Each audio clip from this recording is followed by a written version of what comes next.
Audio check, audio check.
Good morning, ladies and germs. We will be with you shortly.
Good morning, ladies and gentlemen.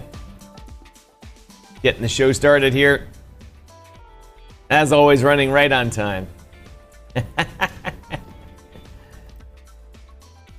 Good morning, Space Cat. Thanks for joining the show. Space, the final frontier.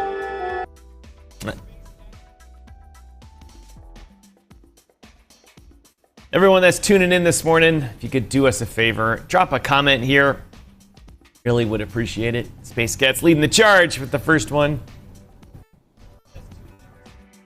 Do that like button thing, do that share button thing. If you're watching on Rumble, click that repost thing. In fact, I'm gonna go do that on Rumble right now. Like, click the share button. Gotta hit the copy button after you hit the share button. And then hit repost. Repost it to your feed.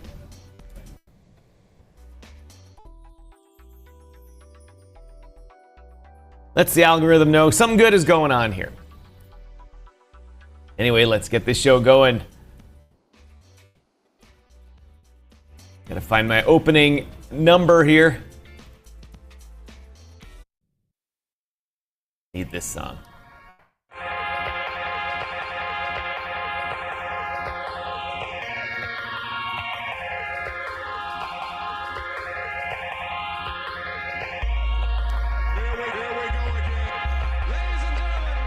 Here we go, here we go. Here we go, ladies and gentlemen, ladies and gentlemen. Tell me that you're gassed up, I'll pass you a flask full of Jack Love at last. I'm at peace with this vast blood. Only took a crash, landing down in the trash mud to figure out why I've been so smashed no. up. Holy moly, lonely, only when I'm coldly zoning, cozy in my holy home. Without my homie ceremonies, owning in my own, roaming through my dome, hoping that I'm only throwing stones to get you going. Maybe you could clone me, break the ache and make me hate the way forsaken snakes take their stake in what I make and break it. Maybe lay it on a plate, maybe shoot it out in space to watch it die. Either way, I ain't trying to lie. Oh, I can't remember the words to this. I listen to it every day now. Only, lonely, homie, lonely, something like that. Anyway, you're listening to Tree City West song All Gassed Up as the opening act to DYOR Live. Anyway, ladies and gentlemen, good morning, good afternoon, good evening, wherever's in the world you're coming to us from. Welcome to DYOR Live here on the DYOR Media Network. Thanks for joining us today. My name is Tom, otherwise known as Striking, here in the digital media universe. And I'm coming to you from the great city of Chicago today, in which I have a giant asphalt eating machine right outside my window again. They've been repaving, reconstructing, redoing everything on the outside here, but on the inside here, the great global headquarters, the DYOR Media Network, all is going as normal, sort of. Anyway, Pedro will be with us in just a moment as he gets his phone charger fixed. Today is Tuesday, July 29th, 2025. Once again, the market's roiled by Trump talk. Today, they announced that China and the U.S. are continuing their conversations about tariffs. No new deal was announced, so that means the markets, that's right, they dive. NASDAQ, the stock Dow Jones, and the S&P 500 all tumbling on the news of no deal. They were expecting a deal. The markets hit new highs. No deal. Done. Tank Amundo. Hold on, let me turn this music down in my ear here.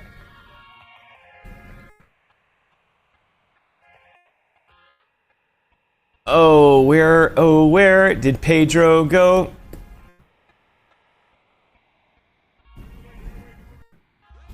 Anyway, some news out of things we're going to talk about today. It's Technical Tuesday, ladies and gentlemen. That means Pedro is going to be bringing you the world's leading economic indicators and what they mean for your bags. Whether you're a short-term trader or a long-term hodler, doesn't matter. These things teach you what's going on in the world and allow you, even if you don't rely on these things day to day, they allow you to listen to the news and actually know what's going on in the markets. Space Cat says, I was going to watch on Rumble. Well, you're holding us up on YouTube, so that's fine as well. Got a good crowd starting off with us on Rumble this morning. Well, we had 13 earlier. Now we have 7. So, yep. Oh, wait. Hold on. Pedro, I didn't turn your mic on. Now I turned your mic on. Awesome. Just want to say thank you to everybody out there that are supporting us. I know I sent a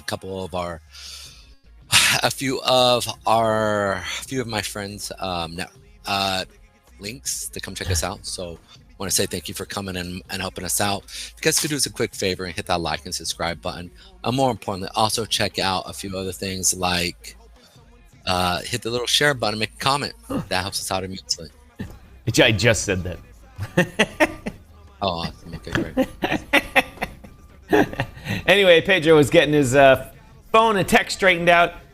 Pedro, when you were coming on, I was just going over, talking about what's coming up in the show today, and that is Technical Tuesday, ladies and gentlemen. This Tuesday. Tuesday's the day that we bring you the world's leading economic indicators, what those mean to you, what those mean to your bags. It allows you to understand the markets better, day trade better, and even just understand the news better figure out when the government is lying to you. Speaking of lying to us, Pedro, there's an article out today on Bitcoin.com that talks about El Salvador not actually owning as much Bitcoin as they claim. The International Monetary Fund is claiming that they are just shuffling Bitcoin around and not really buying new Bitcoin. Potential scandal in the works there.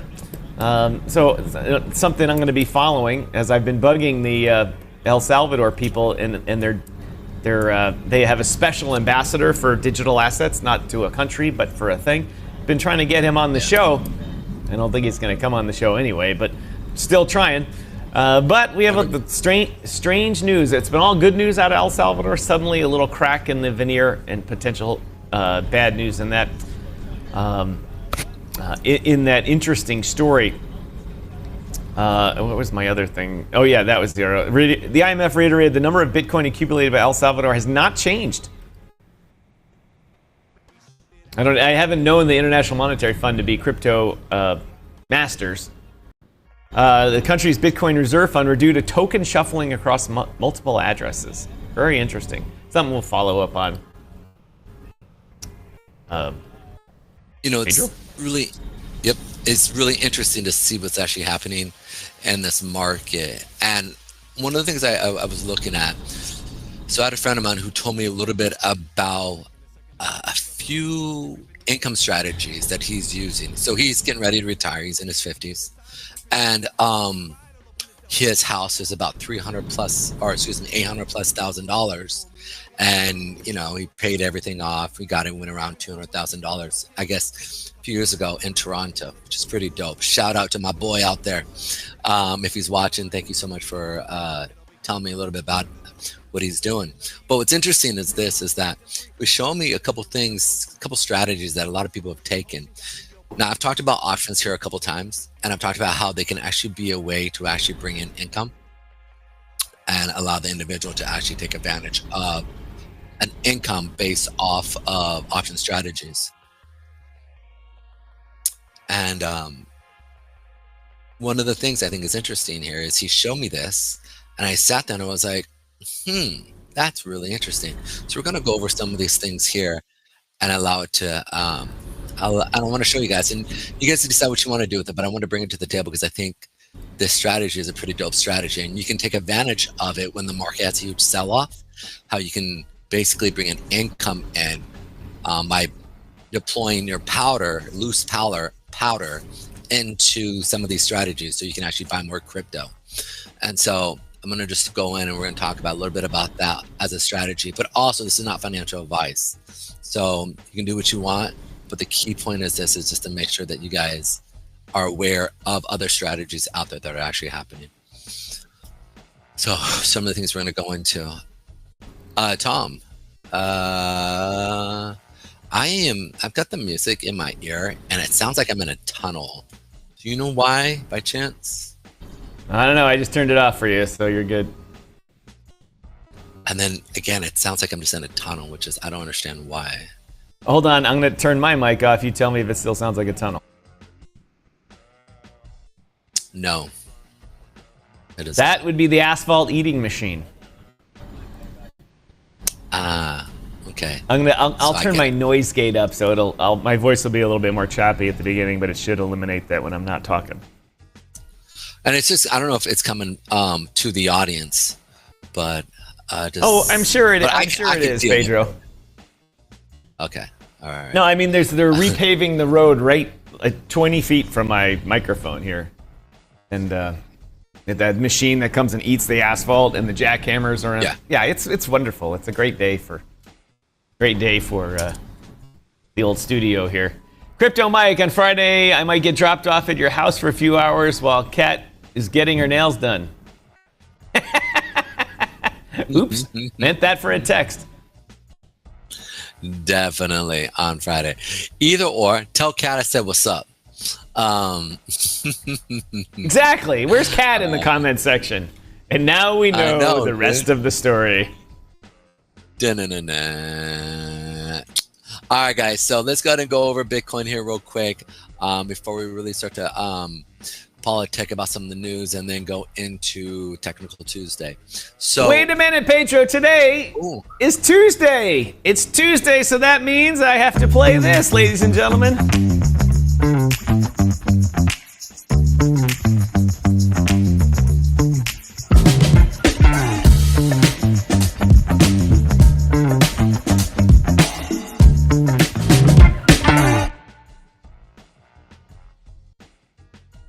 All right, ladies and gentlemen, welcome back to the show here. It's Technical Tuesday. I like playing that little ditty to get my man Pedro psyched up.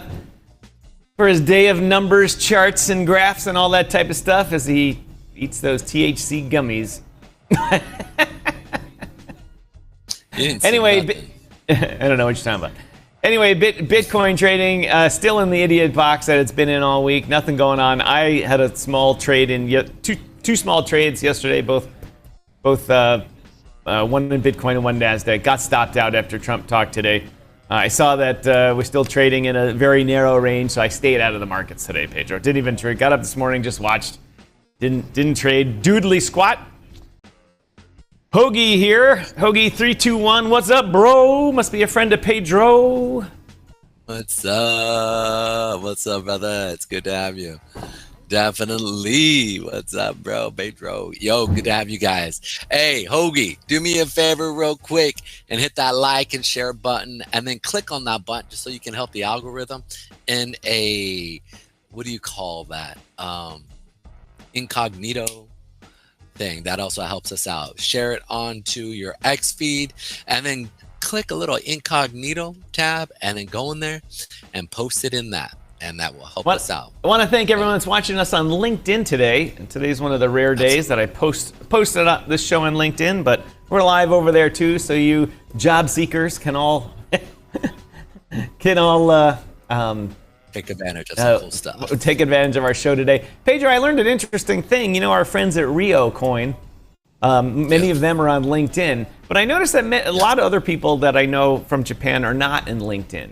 And there's actually a social stigma against it because it's viewed as a job-seeking platform, which frankly it is. But in the U.S., it's not. In most of the world, it's not seen as a bad thing to be wanting to better yourself. But in Japan, it's seen as, hey, you're not loyal to the company if you're on LinkedIn. So that's why you see very few people from big companies in Japan on there. You see mostly people that are involved with startups and have that Western mentality on it. And as you know, the people from Rio Coin kind of have that Western mentality. The guy that leads it is from California, a Japanese American from California. And but I found that very interesting, very very interesting to note. A little early striking soliloquy here, but thought that to be very interesting. And but Pedro, I hate to do this to you. I just hate to do this to you, but we got to earn our keep here. We got to earn our keep here, and we have a new segment sponsored today, Pedro. That's right. I'm probably going to butcher the script on this one. Tell me about it. But Pedro, one of the things that Rumble has been working on is integrating their services into other people's tech companies, other platforms, so you can get Rumble content directly in other places. You've seen Rumble integrate themselves into smart TVs, into its own mobile app now. That type of stuff. Yeah. But there's a new one out there called Pickaxe. And this segment is brought to you by Pickaxe, the free speech social media platform that's not run by bots, big tech, or the censorship industrial complex. That's right. If you're on Rumble, Pickaxe is your next move. Think of it like if X and Substack, man, these ads need grammar writers. If you're on Rumble, Pickaxe is your next move. Think of it like if X and Substack had a baby, but with more freedom and smarter tools. You can post your Rumble videos directly in the feed, and they actually play in the feed with no algorithms hiding your content. Even better, with their new beta feature, you can connect your Rumble channel so your videos and live streams auto-post. I'm going to have to check out this Pickaxe right away here. Plus, full article creation, paywalls, revenue sharing ads, and the ability to have ads on your content with your own promo codes and tracking links so you keep full commissions on sales. And yeah, free blue check verification so bots and burner accounts don't hijack the conversation.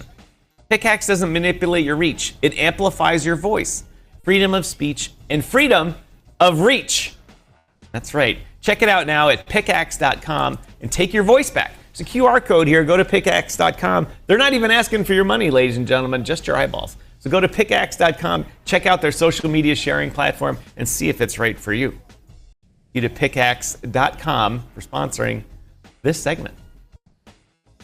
Dude, we're going to have to mess around with that. That just sounds cool. It almost sounds like the next thing, right, for social media. It's kind of what's needed. What are your thoughts? My thoughts are, let's earn some Bitcoin so we can amp up the show and I can't even remember what it was. Something your reach. And don't limit your speech, grow your reach. I don't know, whatever. I'm sure I'll have to read that one again one of these days, so I'll remember it when it comes around. Awesome. Well, let's go then. Let's go.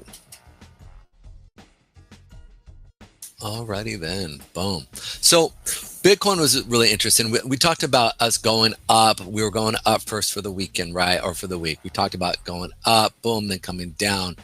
I know it sounds kind of cliche, what I just said there, but Sunday we went up. Monday we kind of came down, and we talked about we've got a couple other areas that I want to go touch, because right now we're kind of seeing we need some liquidity, and I expect to see us go up. But before we go up, we need sellers to come in so that we can establish more of a position in the market, i.e. institutions really wanted to set up a way for themselves to be able to accentuate or to accelerate their profitability for this bull run. And so I think this, I'm like, we talked about this on Monday of it coming down to these lower areas, and I said we're probably going to see a bit of a bounce off of that 20 period moving average. We talked about the trade yesterday, and Tom got into a trade, and I feel bad because I told him to get back in, but I should have said, it went against me hard. I realized this, that I was telling, what I meant in my head was get in. Remember, we put this up and I said, I expect the market to pull back up at these levels right here, right? And so at these levels, I said I expected to go right up into here and then see a sell-off. And this was my bad, because I should have communicated that to Tom. And I realized that's not what I did, and I felt really bad, because then I was like, well, sometimes the way it works. So that's just human nature. But I talked about coming back up into these levels and then seeing a sell off. So yesterday we saw the consolidation on the hour chart pull up. We put in the demand or the supply wicks up in here, pretty clear that they wanted to go down. And then we saw it continue down. Again, this is the 1 hour chart here. That's like the most frustrating thing right there. The 1 hour chart that I look at, it's one of my primary things. And the junction points that I really like looking at is the 11 o'clock East Coast Standard Time wicks. Those are the ones that I really like looking at, simply because those are that's when the London as well as the American institution there's just the majority of the volume sitting there, because you have two of the largest entities basically doing the handoff. As what do they call that in the relay race when they do the handoff? I forget there's an actual term for it, but baton exchange. Yeah, but I know I forget exactly what it's called, but what's up? A handoff? I don't know if it's handoff.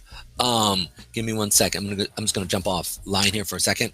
But I'm gonna keep talking here. So, whatever it is, that's basically where around that 11 o'clock area is when you really see America kind of take over and really decide what they're gonna do with the market. So a lot of times that's where I kind of look at in relationship to what we're seeing in the market, because that is what I look at. So whenever you see me kind of put up a zone in the middle of the day, typically it's around the 11 o'clock hour chart, or excuse me, 11 hour wick. And so that would be basically 11 o'clock East Coast Standard Time or New York time. And when you see me put those things up, a lot of times we see markets pull back to that area. And then because of the handoff, there's typically a lot more volume where institutions can set up their, what's the lack of a better word, that they can fill up their positions again, and then continue it in the position or in the direction that they want. And whether that's quick pullback to an area and then a continuation. And so anybody who is traded with Online Trading Academy, you're going to realize that's more like, you have the, what's that called? You have the impulse move, and then you have the pullback move. And I forget the name of the pullback I did, but I'm looking for the pullback to continue with the impulse move. And so that's what I'm looking at. It's been a while since I really kind of looked at their material.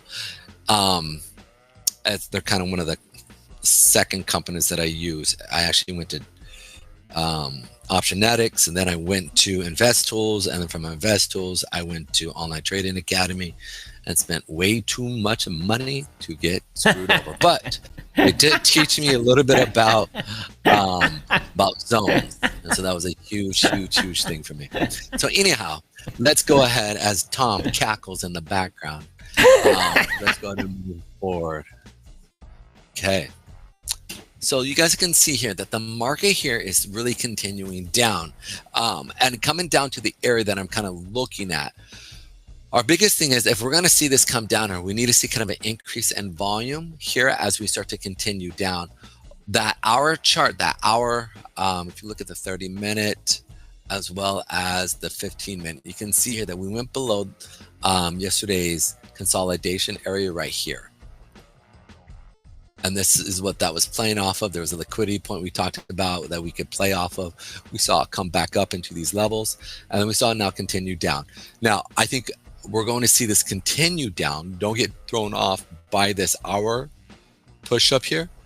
I would expect it's just simply going to be a pullback to kind of pick up some more sellers or some more buyers for sellers, and to continue down into this level right here of that 114 area, where they'll pick up more stops at these levels here. Will it come down to that 112? We'll see what happens, but it's one of those things that I'm definitely considering that it's going to come down to, and potential that 110. I just don't know how hard they're going to want to push this before we see it again regain its direction up. So this is where it's always a little bit tricky, but again, we can be playing it back and forth as it plays here. Now, ultimately, when I'm looking at this position, I'm definitely looking at the market really because this week we have so many big newsworthy, and we have FOMC, we have jobless claims, we have unemployment, we have all these things that are coming out right now. You had consumer reports today, right? And so these little things is what causes the market to fluctuate up and down, hence bringing in liquidity for the market makers. So it's really important to be looking at that. Now, one of the things I'm saying is, and we all know now that Bitcoin is definitely getting bought up, and also, I hate to use the word manipulated, but manipulated by large institutions, right? And because of the manipulation that is actually happening, I would expect to see major, all right, I'm ready. Sorry, you can actually, I just realized, boom, let's do this here real quick. Because of the major market manipulation here, you want to be careful, right? Like if you're not seeing a lot of volume that's going in your direction that you're going to, then be quick to take profit. Look for a 2-to-1, a 1-to-1, 2-to-1, 3-to-1 at the most, because a lot of times most likely they're going to go against you if you're day trading this. So making sure that you're paying attention to the volume as well as that trend that you hope to continue. If it doesn't and it's quick to pull back, take your profit. You can always get back in. So that's one of the things I want to just prepare you for times like this, weeks like this, because again, the market manipulation in Bitcoin is real, because institutions are trying to absorb more for their position. Okay, so let's check that out from a weekly and monthly trade. Let's check out this here real quick. Boom. All right, so from a market standpoint, you can see here that we're putting in that supply wick. That's why we're selling off for now, because we're putting in that supply wick. We just want to make sure that we want to stay above and close above this level right here. I want to make sure that we close above the 111 area for this month. And I think we might even pull back down. That's why I'm saying pull back down, hit that area, and then push back up over the weekend. So that's why I'm expecting that pullback there. The reason why is we want to make sure that we're closing above previous highs, hence previous highs of previous months, so that we show the continuation of the bull trend that's continuing. If we close near the highs, I'm okay with that, but I want to close near the highs or the previous highs. I'll close above the previous highs past months, which is really that 111 area, which is sitting right about here. And you can see it continues to right here. So this is what I'm talking about right there, is that number. Let me make sure you guys cannot see that. Let's do that right there. Probably help me out a lot more. Boom. Yeah, it actually helps. All right. So this is the number that I'm speaking about right here.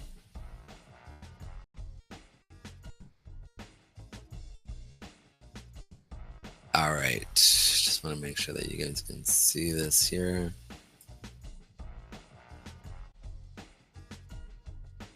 So right here at this level, this is, I want to stay above here.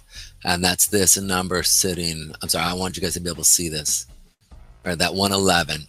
And that's a significant area. We want to close above that, anywhere above that, which is good, or even right here at our levels. But I'm expecting this to kind of come down, take liquidity, and then go back up again, right? And the way Pedro, I just pulled a Pedro, and I've been on mute for a while here, not unknowingly.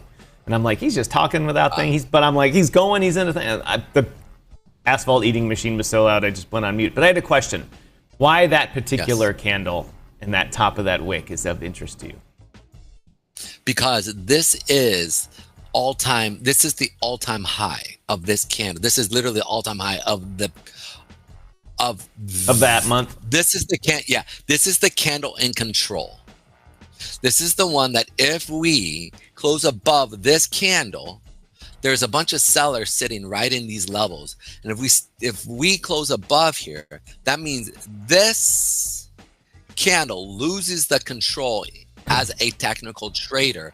And now we are in, we break out of the consolidation area that we've been in right here over the last few months.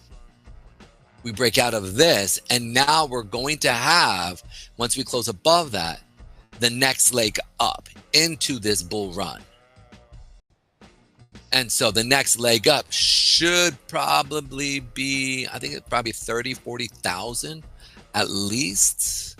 Let me go ahead and pull that up here real quick. And shout out to Jack, dude, again. Thank you so much again for coming in, Hoagie. Hoagie 123 or 321. I like it. Let's pull it up. So that's going to be 75,000 to about 100. So 75. So about 30 to 40,000. So I would expect us, if we close roughly around that 120, like 120-ish area, I'm expecting this thing to continue another maybe 30,000, right?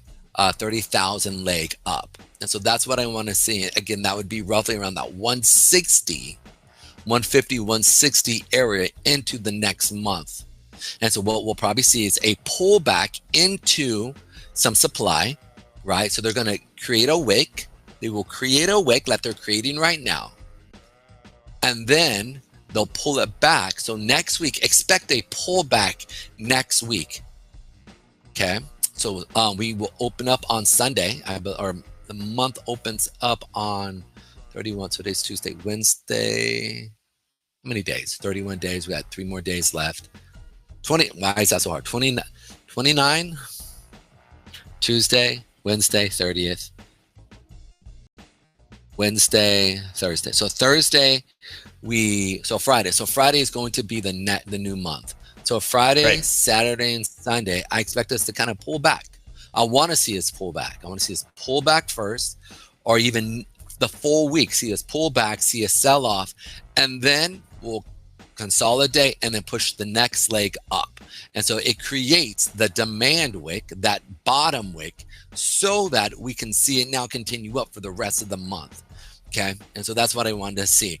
I thought that this candle was going to be the extenuating candle that we're going to see it go up, but it probably is going to be August, September. We know August, September, October, November is really the bull month. Like everybody waits 4 years for those 3 months, right? Those 3, 4 months, 5 months, we want to see a huge explosion.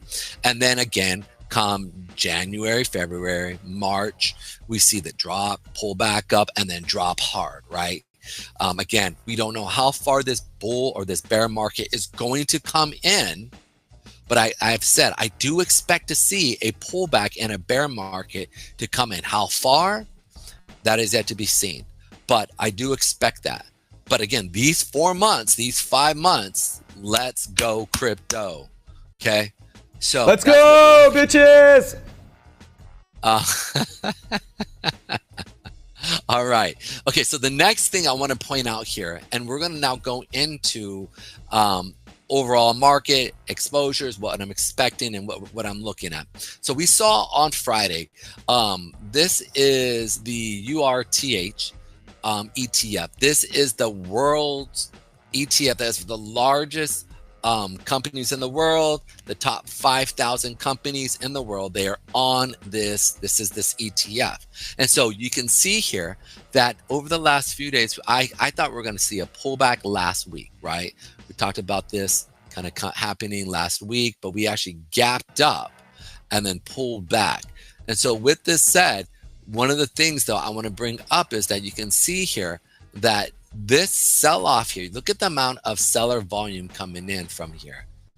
You can see that this is a big deal. You can't really see it that much. You see this in comparative to everything else, right? This was a pretty big day of a huge sell-off that we're looking at here, right? You see that this was for last Thursday. We gapped up and we pulled back. And so to me, I'm wondering, are we going to see just a sell-off? I don't know. But what I am expecting to see is if Bitcoin really starts to rally, I'm assuming, because we're going to see a separation of the NASDAQ. I think we're going to see separation of the NASDAQ that correlates with what I expect with Bitcoin. It's not going to correlate. It is going to decorrelate. It is no longer, it's going to separate. And so with that, I would expect to see either Bitcoin start to really scream up and money transfer from traditional markets into crypto. And so I would expect to see it kind of pull back down to that 60 or that 61, 66 area to that 60, 60 or the 60, 67 area. And if not further, we can come back and test that 200 to 100 day period moving average. Now, I'm going to remove this here because this was all-time highs that we finally pushed through. And I'm going to set up a small little area right here. That 61, where is it? 61 area, which is going to be that 50 period moving average.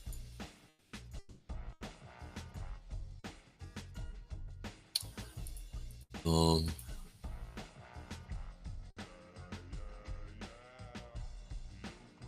So that's 61, 66, 64 area. I like this area right here. This is a good liquidity area. And you have the 50 period moving average. If we break through this area, then we're coming back down and testing this liquidity area. If we're going to be looking to short this market when it breaks through the 8 period moving average with volume, right? Like this area here, we saw good volume, but then the next area we saw a huge amount of volume coming in. So when that happens, we want to see the sell-off here. Boom. So we'll be going over that here real quick. But again, I think we're going to see a TradFi definitely want to get their money into the market here. This is why they've actually been holding BTC back for a minute. Right here, you can see when it comes to the NASDAQ is starting to become, I feel like it's top heavy already. The Magnificent Seven, the Magnificent Sevens, are definitely just one of those ones that just keeps, it's like a train. They just keep moving up. And there's this, I don't know if it's legit or not. We'll see. Time will tell, right? But if we start to see a sell-off again, I expect it to come back test that 22,273 to that 22,136 area here where the 50 period moving average is sitting. So I'm actually going to create a flip zone here real quick. Previous highs become, or previous supply becomes new demand. And so I'm expecting it to pretty much become demand. It's sitting around that 50 period moving average here. So that's where I'm looking at. Russell 2000. Hey, Pedro, sorry I'm not interjecting with witty comments here, but the machine is just really loud out here, so I'm mostly on mute. You're okay. You're okay. It's all right. It's all right. I see you working here. And I don't know if what I'm doing here is even, I see this. Are people interested? Dang it, dude. Come on.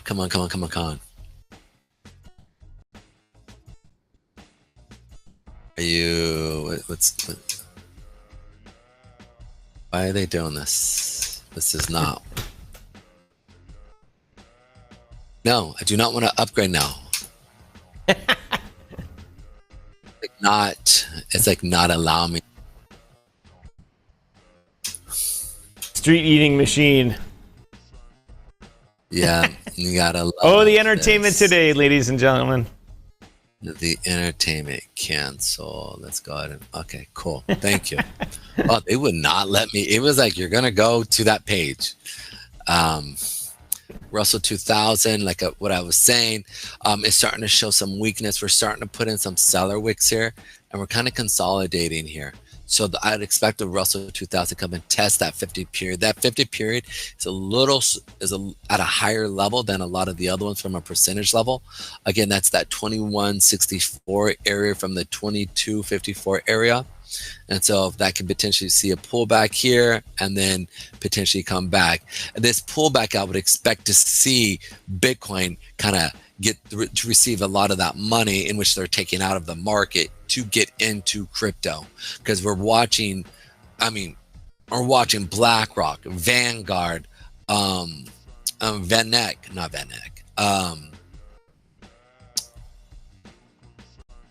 BlackRock, Vanguard, Schwab, Bank of America, all of these companies, all of them are trying to get into crypto and get in before that next bull run. They are creating products so that they can honestly get fees from it, because in traditional finance, and I'm actually pulling this from the Wolf of Wall Street. I was watching him today because he had on one of my guys that I like, and so I was like, well, I like this guy, so I'm gonna go watch him.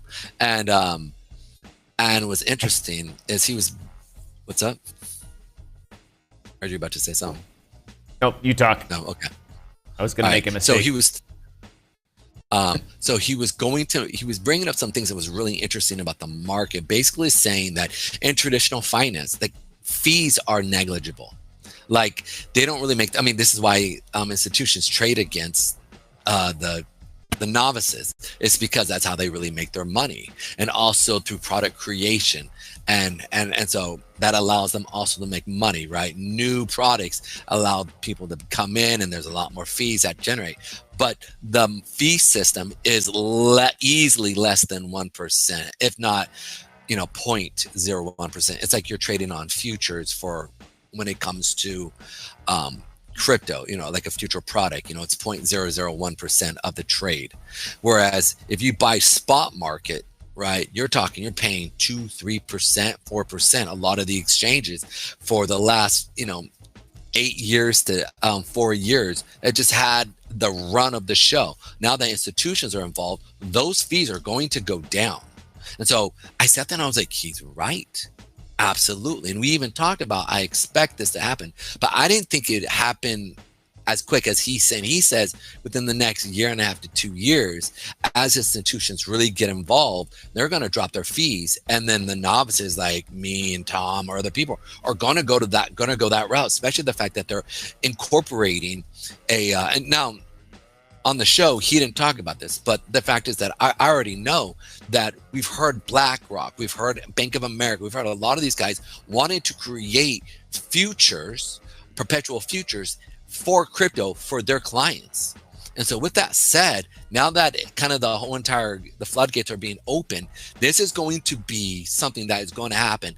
And if many of these other companies, they're creating strategies, which one of the ones we're going to look at, and these guys have been on for about 1 year or 2 now, they're creating option strategies. They're creating where you can actually buy the underlying asset, right? And an underlying asset, which is still cheaper than buying it on a crypto exchange. So that means that many of these crypto exchanges literally are the craziness of having to pay 3%, right, for an actual buying of a spot market will change to literally 2%, 1%, and then most likely, 0.001% to actually buy the stock. If you look at Robinhood has literally been saying, we want to bring full crypto transparency here and also allow you to have a crypto or digitized stock. And I don't think they're going to get rid of their free or their market the market plan here, whereas they don't charge any fees.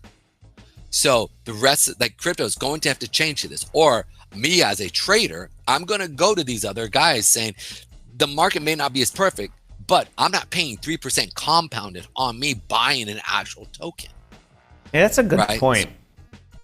Yeah, that's a good point that I haven't really thought about, is the pay for order flow from crypto exchanges rather than us paying fees. I haven't thought of that, and that's probably something. You're right, Pedro. I would have to say that soon, I bet you Robinhood's going to acquire one of these other perpetual exchanges. Why wouldn't they? Or why don't they create their own? They could create their own. Well, I mean, if you acquire one, then you own the tech. Of course, you own their legal issues if they have any. You're right. Or maybe they'll buy the assets of one or something that the tech of one or whatever the story is. I can see them doing that and then saying, well, why are you paying for fees? Why are you paying fees at all on futures? Mm-hmm.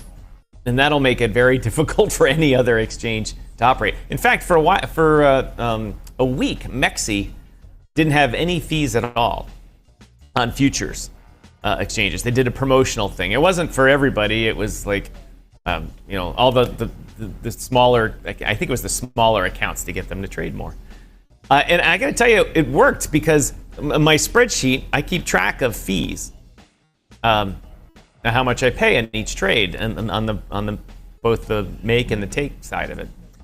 And I had like 7 or 8 lines with zero, and the other lines are $1, 75 cents, 42 cents, 40, and I did highlight the whole column and quickly add that up. And all of a sudden you're like, wait a minute, those fees add up.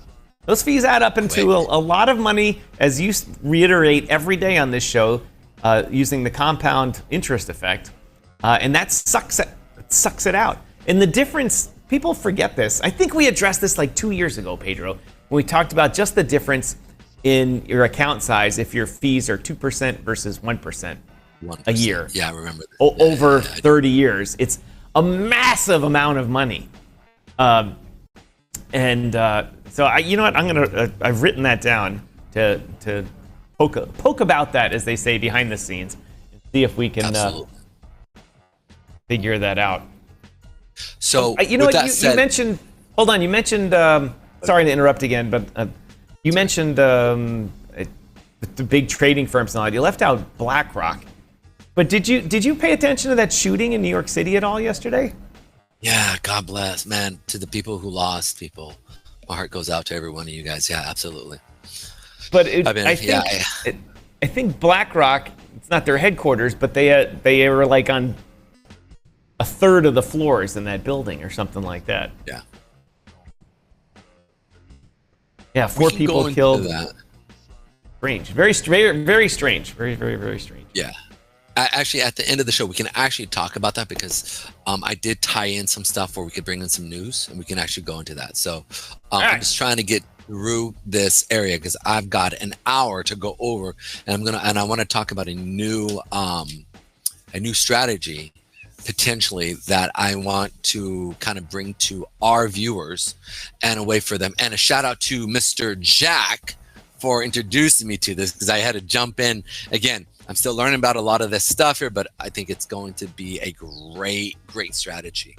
All right, so let's check some stuff out here. So we talked about the Russell kind of coming down to these lower levels. I expect it because we're seeing some supply wake. And honestly, I can see money coming out of that to go more into crypto for the bull run. So that's one of those things I'm expecting. And additionally to that, when you look at our yields, right? We know that's FOMC here right now, or it's going to be coming up this week. Talking about yields, all these other craziness. And we've been talking about how I expect to see the short-term yield drop here, right? And I'm expecting it to kind of get down to that 325, 325, 350 area here, and to see if they're going to come down there. Again, there would almost be a full 100 basis point drop here. But if we start to hemorrhage like we are in relationship to a lot of these businesses, it's going to throw things off. And so I think the Fed is going to have to drop this rate. I really do. When you look at the larger, as we start to come into the larger time frames, you can see like the 2-year, right? The 2-year and the 10-year are starting to kind of close. And we're starting to see a bull steepening happening here, where we see shorter time frame really start to kind of drop much quicker than the drop of the longer time frame here. And so that bull steepening could happen.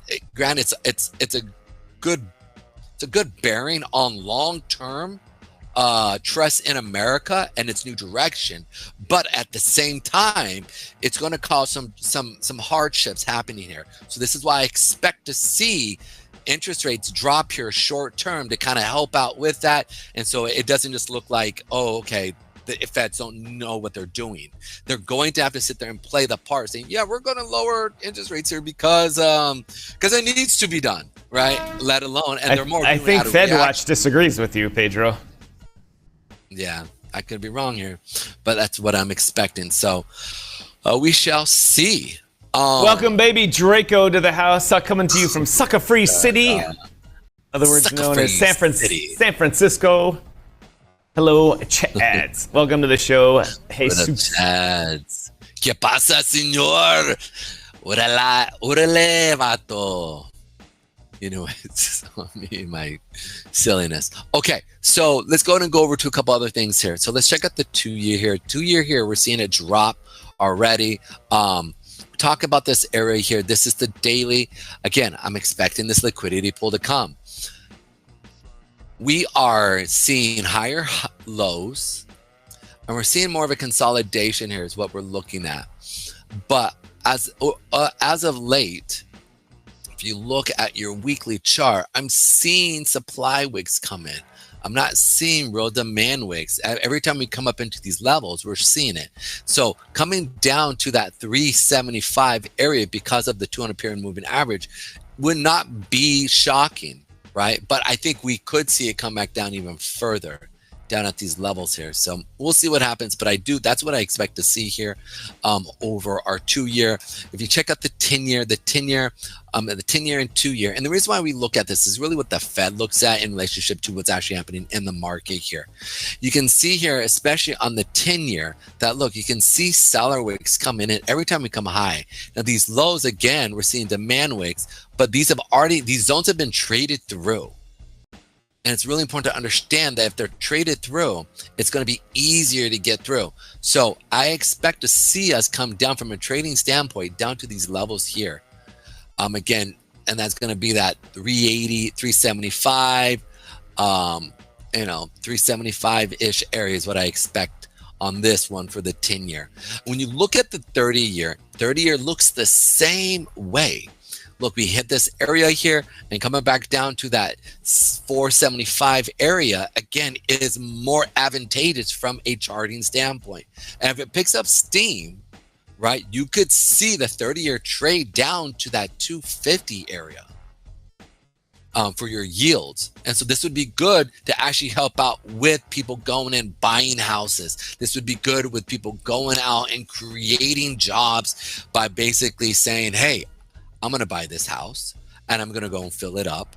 And then all of that need for that house is going to go into the economy, right? The fact is that if this really starts to move, I would expect China to come out with their new trade plan, or not trade plan. What do they call it? Tariff plan or whatever tariff it is. Deal. They'll come out. Yeah, tariff deal. Thank you so much. Tariff deal to really kind of consolidate that because they want to take advantage of the yields. I know I would if I was a business and I'm looking at it going, if this drops down to there and that means people are going to buy, which means that who are they going to buy from? Am I going to let them buy from India or am I going to let them buy from me? It's a pretty simple thing, right? Like if you look at the actual geopolitical standpoint, and it's all based off, if you look, like you can see it looks like it wants to drop here.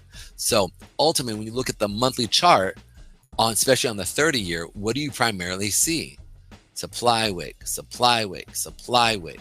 Now, yes, we're staying above that 8-period moving average, but again, that 8-period moving average has been hit a couple times.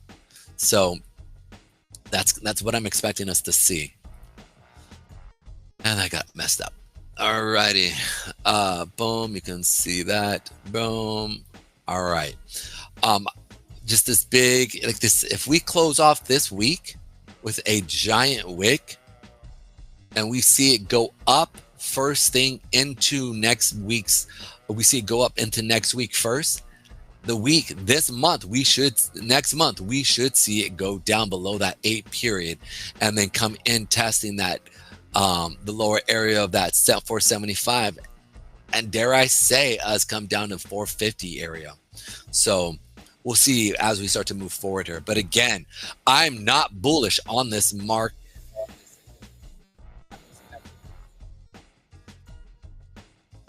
Traders put in positions over the last few months here. So that's it. Here we go. That is in my ear, Tom. I don't know why it's so loud. All right. What's in your ear? The music? It's not playing to you. It is. I promise you it is. Definitely is. Is it still playing to you? What's up? Is it still playing? It is. If it's not playing, it is still playing. You must be listening. Are you listening to the show feed in your ear also? I must. Let me see here real quick. You must be, because there was you got the 10-second delay. Testing 1, 2, 3. Pedro, test. Testing 1, 2, 3. There we go. Let me see here real quick.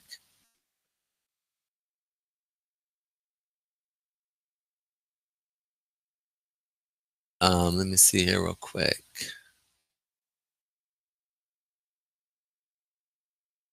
Ladies and gentlemen, this is the entertainment you get on this channel. Entertainment you get on this channel. Let's go.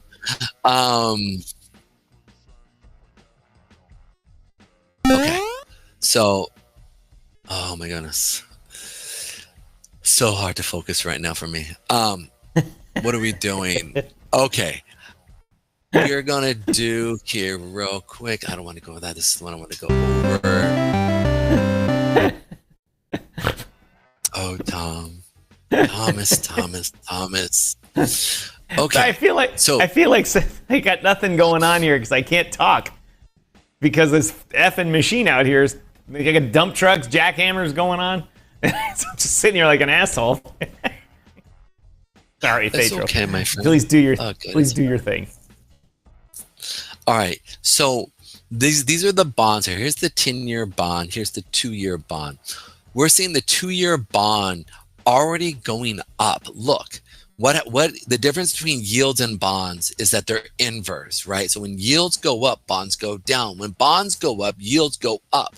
Traders are expecting yields to go down because we're seeing bonds go up here, and we're seeing it increase with higher rates. Look how many buyers people are buying in. Now, yes, we're looking at the monthly chart here, but we talked about this play here at the inauguration, right? We talked about the inauguration of bonds going up, yields going down. And that hasn't gone away because we're playing off of that 50 period. But again, look, if you look at it, we see buyer wicks. We see buyer wicks at these levels. So I'm expecting us to see some big moves here.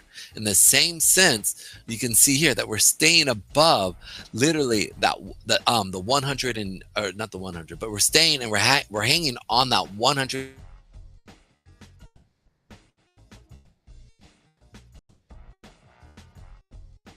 and 200 period moving average. We're not really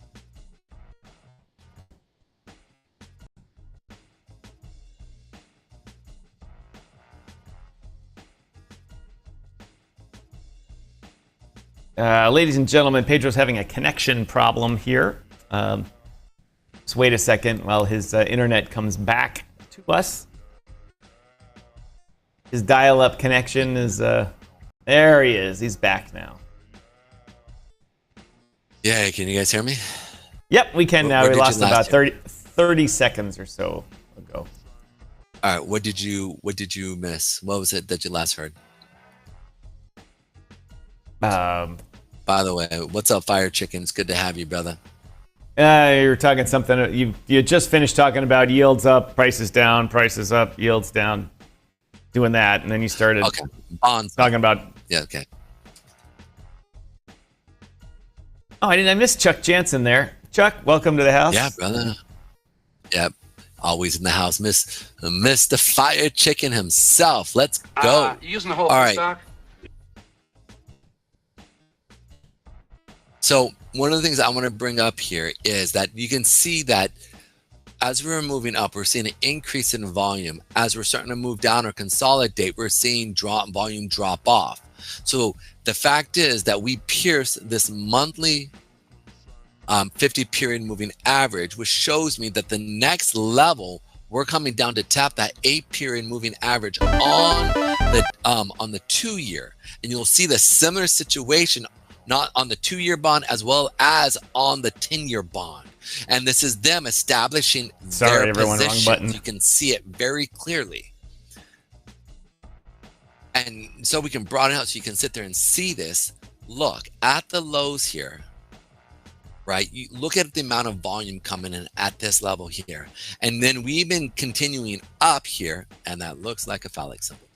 And you can see here that we're continuing up based off that 8. And look at the amount of buyer volume stepping in every time they can, especially and the way this is a monthly chart.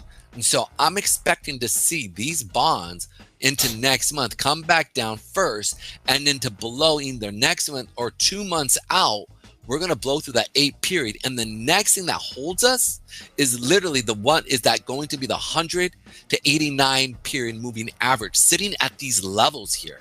That's 106, 105 area.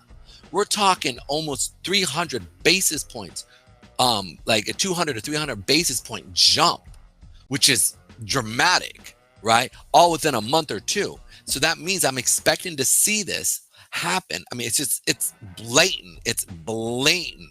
And you're like, Pedro, how do you know? Well, let's look at history. Look at this right here. Look at this right here. See this, and then all of a sudden, bam, right? Look at the monthly chart. Once it broke through the 50 period, we broke through the 50, we came back down, we tapped, and then it exploded higher. This is what I'm expecting to see here. So you can see that. It's very clear. This is not one of those things that I'm trying, that the institutions, I don't care what FedWatch says, I don't care what banksters who control the Fed, okay, are positioning their positions here at these levels already.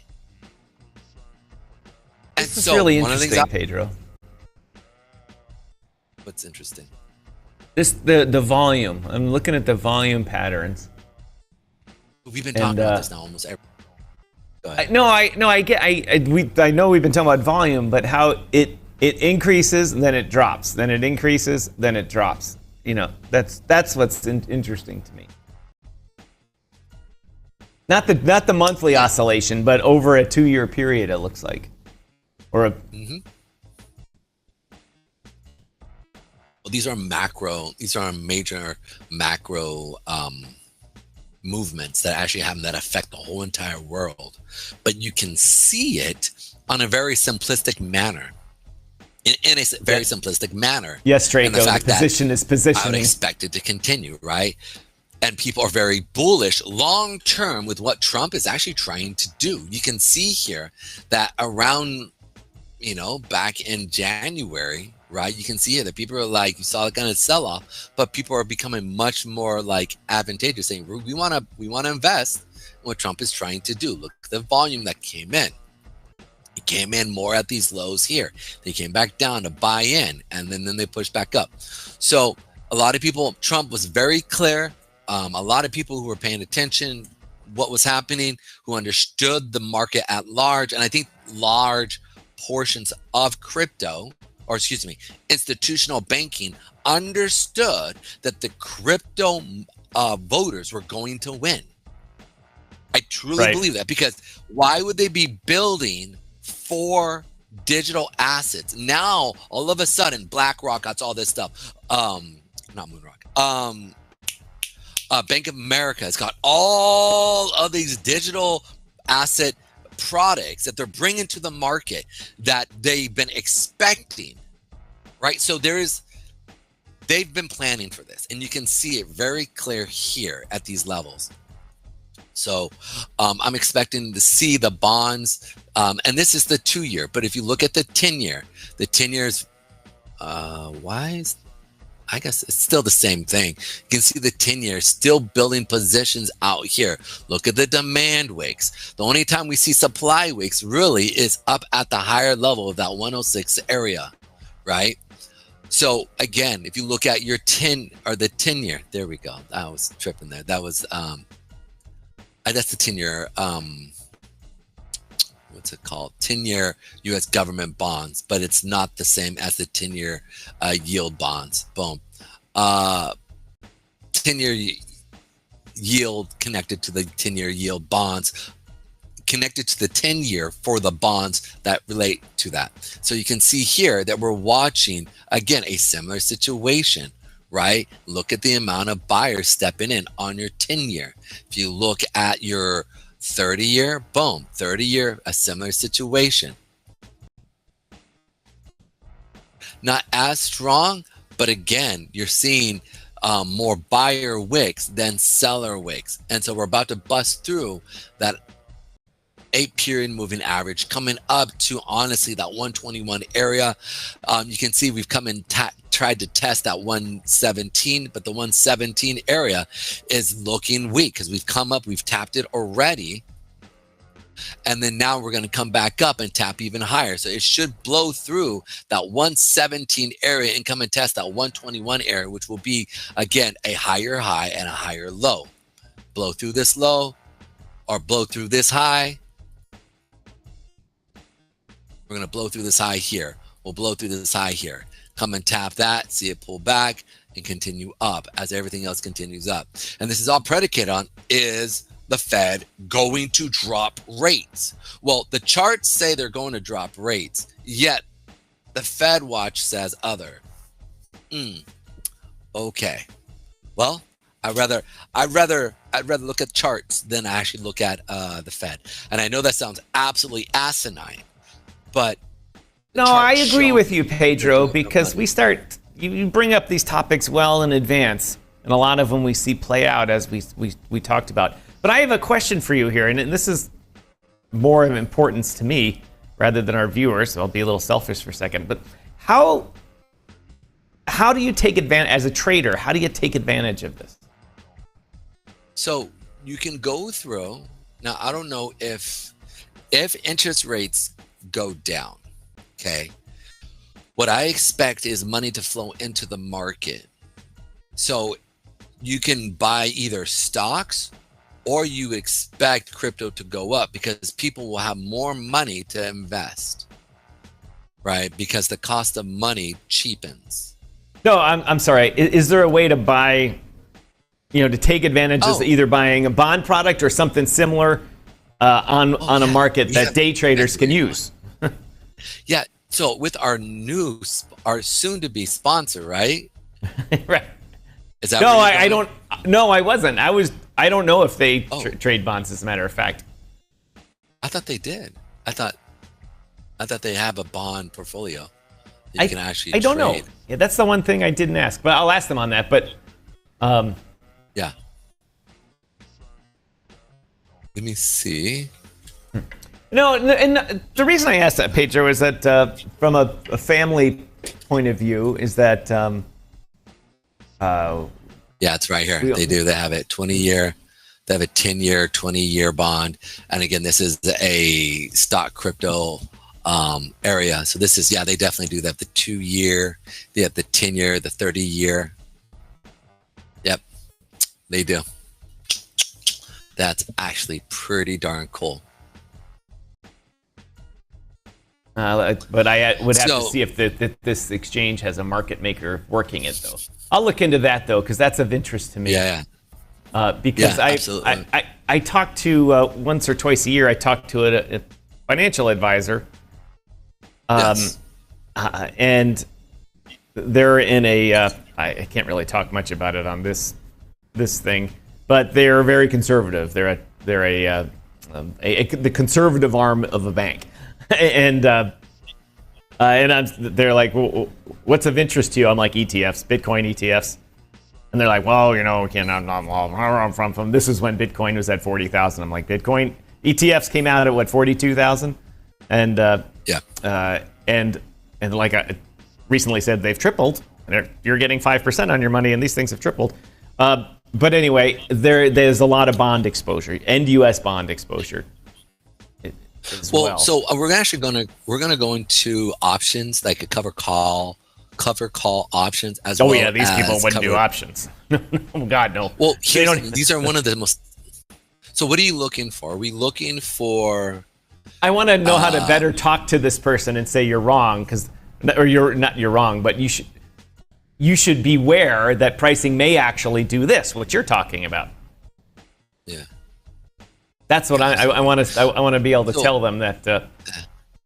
Sorry that if they're already in, sorry to distract you, but I have on the corner of the feed here Scott Bessert talking about the negotiations with China. So if you see any crazy undulation in the market in the next 5 minutes, it's because this man in the corner of the screen is ruining your trades. Or helping them, depending on what you're doing. We've already talked about this. We literally just said, if we see interest rates go down, right, which I'm expecting to see, that means more flow of money will go into buying houses and then filling those houses, which would be China is going to sit there and go, am I going to let India take that profit? Or am I going to capitalize on it, and I'm going to come to the table and really work with America? Because they've already seen, if we pull away from them, their economy hemorrhages. So they can't. So they need to regain that market. I'm getting you right. It's right. I see that. Do we see the meta view? Like, step back and look at it, right? That's why we go over it. And we've been talking about this. This is why we're about to go into the dollar, right? Why I said, all right, now we went down to our area there. I'm expecting the dollar to go up. And we literally call the dollar around 96 cents, saying, all right, this big liquidity stop here. I'm now expecting it to go up. This was about 6 weeks ago when we talked about it. Anyways, let's jump back here real quick because I've got 20 minutes to get done with all of this, and it's going to be hard. And I want you guys to understand. I want to get it on tape, one, but also I want you guys to understand, because I want to give you a strategy that you could use in crypto, right, to actually play this market with MicroStrategy. A MicroStrategy play that I saw, that I just learned about. And again, I'm not telling you to do it, but we're going to go over this. And then I'm going to work out a plan for us to take advantage of this. And so this is where we're going to have fun. This is going to be fun for us. Lot of fun and a lot of money. Okay. So, T-bond, no, not T-bonds. I don't want to do T-bonds. Dollar. No, not the dollar. The VIX. So look, if interest rates go down, it's going to be really good, because that means we should expect. I've been saying right now the market's kind of hinged. We don't know if it's going to go up or go down. I don't know. But if you look at it, the VIX is starting to show even more weakness, which is basically the volatility aspect of basically scared money, doesn't know where to go, what's actually going to happen. So that VIX play, since we're seeing it go down, I'm excited because that does bode well for our trade here in crypto, right? A bit of a sell-off, not a major sell-off, but it's a bit of a sell-off of the market coming down. Hence, we should then see the VIX pop up a little, but not a lot. Hence, then causing Bitcoin to surge, money coming out of traditional finance into Bitcoin. Okay, this is much like, and again, we've reiterated this for a while now, but I'm trying to let us know what we're about to see here, right? So this would be the next, the dollar. So I was going to do like India and Russia, but it's just It's just not. That's all right. Not right now. Yeah, I don't got time. But okay, so we've talked about the dollar. These were the areas that we're talking about. Last week we talked about it coming down to our area of the 96 around these levels here. Once we broke through that 8-period moving average, it was around 97. So 97 area, we talked about, all right, guys, I'm expecting us to go higher because of the new talks of people coming to the table. Hence, we talked about when trade happens, you need a medium of exchange between nations. And what do they have to get? They have to purchase dollars. And because when they purchase dollars, what happens? The price of the dollar index goes up. Okay, so when you have a slowdown of trade, the dollar goes down. When we have an increase of trade, we see the dollar go up because you need dollars as a medium exchange. Now, sooner or later, this is going to depart. And I talked about how there's going to be a potential Bitcoin dollar divergence here. And I think people will want to hold both. Because countries and companies would rather, if America keeps going on with the debt circumstance, will not want to hold US dollars if they don't see true innovation happening in America. Which, again, I said Trump literally has a few more months to really get boots on the ground and see foundations being built for real jobs being created for what he's trying to do. We talked about, I said, 6 months to a year. Well, he's coming up to that 6-month period here now. And so if he doesn't get that stuff redlined and get all that red light and all that red tape pulled out, we're going to see midterms look really bad. And the first thing we might see is Democrats really push hard to stop Trump because orange man bad, which is bullshit. But, and I hate to use that word because I'm not a cursor, but it's asinine because we need to push for. Which has been really interesting. We are seeing in the House as well as somewhere in some places in the Senate, people are becoming more advent to nuclear and the idea of building more energy that we need for the innovation that we're trying to create. But is that going to continue if we see kind of an implosion of the Trump administration and what they're trying to do? He's got to get those jobs done. And if countries start to see that it's going to not happen, we might see an implosion here of everything that I just said. But I'm almost positive Trump will make this stuff happen. He will expedite the building that needs to happen with Japan, with many of these other countries, with Europe saying that they're going to come in and invest in America. And he's going to say, let's go, either you put up or shut up. You need to move if you're going to do this. Because if it doesn't happen by halfway through midterms, many of the people who sided with Trump during this election is going to sit there and say, you had a great game plan, but you weren't able to pull it off. I'm going to most likely now really reevaluate where I want to go. And so he needs to do it. And that happens a lot with the local elections. You know, the midterms. People are very divided on the presidential issue and they don't really move. But in the local elections, they'll be like, hey, I know that guy. He's an idiot. I'm voting for the other guy. I don't care what his party is. Yeah, absolutely. Hey, guys, if you guys could do us a quick favor, we're getting down to 11. If you guys could hit the share button and like button and just push us onto another social platform, that does help us out quite a bit. And just click on that link. That does help us out. Again, what you can do is hit the thumbs up and then repost. Hit that repost on Rumble. Helps us out a lot. Help us out a lot. Does help us out. It really does, guys. If you guys like my content, what I bring to the table here, please hit that like button. Jump onto Rumble. If you're watching us over on LinkedIn, jump over to Rumble. Check us out there as well because we're really trying to push this forward. We want to do really well on Rumble. I like Rumble. I like that they allow us to freely speak and be able to talk about the things that we want to talk about. So again, you don't mind helping us out there over on Rumble. All right. let's jump back here to the US dollar. So we're watching the US dollar. We talked about this now a couple of weeks ago. I said, wait for the pullback if you want to get back in. If you missed it down in these levels here of us breaking through the 8, we came down right here. We hit the liquidity area, and now we're pushing back up here. And so you can see at these levels that the next real level we'll see a pullback is down at that 99 area, that 99 to $1 area right here. So it's the 89. So be paying attention for a pullback again once it comes up and touches this. We're also coming up to the end of the month. So if we look at the end of the month here, you can see here that we're coming up to that 8-period moving average. And if this thing comes up and taps this, right, we finish up strong, expect us to pull, to go up, come down, and then to go back up again, to come and tap into these levels here. Okay, so that those are our next areas. No, these are the next areas here as we play into this next month for the U.S. dollar for this play. And this is a great play that we got for a lot of our viewers here on the U.S. dollar.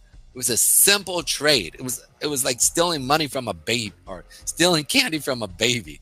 It was that simple, right? Like we knew it was going to happen, and so it was pretty cool. Now here's the next part: crude oil, gold, and copper. All right. You can see here with crude oil that we're watching it starting to push up a little bit. But again, I think with Trump's ability to be able to sit there and say, knock that crap off, I think they're going to stay in a range of that 67-ish to that 60 area here. You can see here last month and this month, we did not put in a lot of a demand wake. You can see that. So it becomes easy for us to cut through this area and come back and test that 61 to 62 area here. If you look at your weekly charts, the same thing. Majority of the moving averages are above it, which shows us that there is bear pressure to push this market down even further. And so that's why I'm looking at these lower levels. You can see here on that weekly chart, we're coming up and testing that 8-period to 50-period moving average. And so this is the 50-period moving average. This is the 8-period moving average here. So you can see here that we're coming up to this junction point that we could shoot up and then turn around for next week and then see how things go. So that's kind of what I'm looking here on crude oil.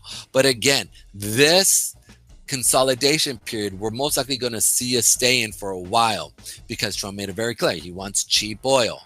He wants cheap energy. Next, let's check out gold. Gold here, nice little, I actually had a nice little play this morning on gold. Nice. Gold here was a real interesting thing simply because I said I thought we were going to be pushing up first and then come down, but we're actually pushing down first, which isn't necessarily a good sign for traditional finance, right? Because if we see it kind of come down first here, they're setting up for it to go up, which means if we see gold go up, again, these correlations are not set in stone, but over the period of a long period in time, they've been very accurate in regards to these correlations. So if I see a drawdown into gold coming down and tapping off of this area here of that 32.84 area to this 31.87 area, this would be areas for it to come down, tap into, and go back up and tap into this level here. And so these are some of the things I would expect to see.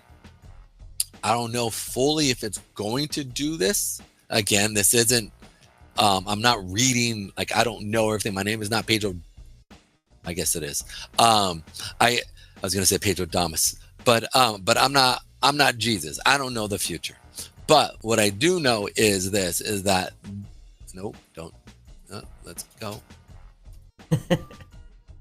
You can see here that this level right here is kind of like what I'm looking at. We can come down for the month, and you can see we've got supply wicks coming in. We come down, tap this area, hit that liquidity, and come back up. And then now it's next to the next level here. And you're like, well, why would that happen, Pedro? Because the government is most likely going to spend more money. No. I reject that outright. Oh yes, yeah, that was actually funny. That's actually really good. Yeah, our government would never spend money, even though they said they wouldn't. Don't lie. You don't know. You know the future. Just tell us. And you are Pedro Damas. Look up in the air and you will see the next pump. Oh, bring us the pump. Or dump if you're short. Dump. All right. So you can see here, we're watching again, and this is one of those things. It's 25% more than what it is growing at our GDP. If we can really get this thing, we talk about this almost every week, if we can get this baby up, I mean, all I want to see, literally, I just want to see it get up to, if we can see this thing grow at, we need it to grow, how much would it need to be? 1 trillion, boom, on a yearly basis. If we can increase it by $2 trillion, that's all we need. $2 trillion extra coming into this economy. And then this goes to zero.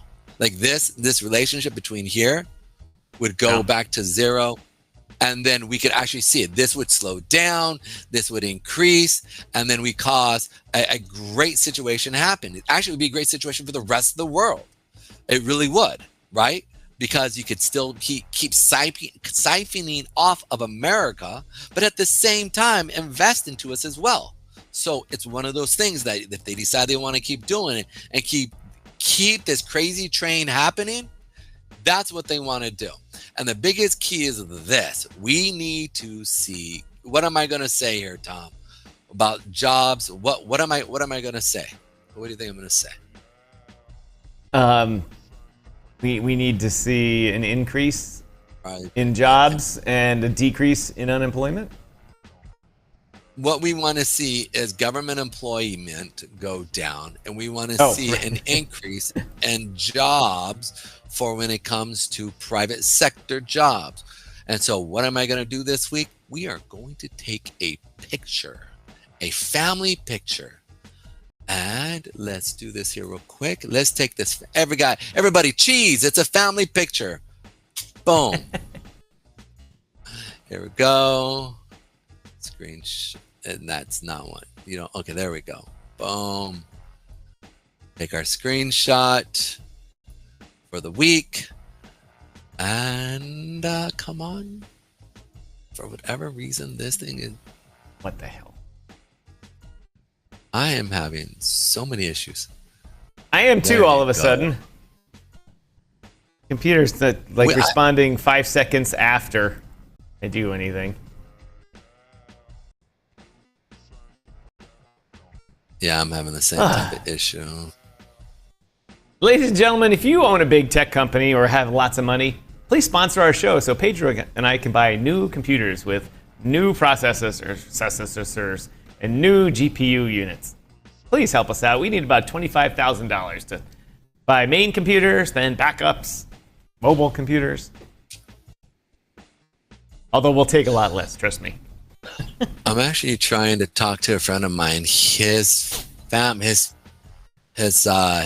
basically has a huge retail, computer stuff, and he basically sells 2-3 year old computer stuff that's still really good.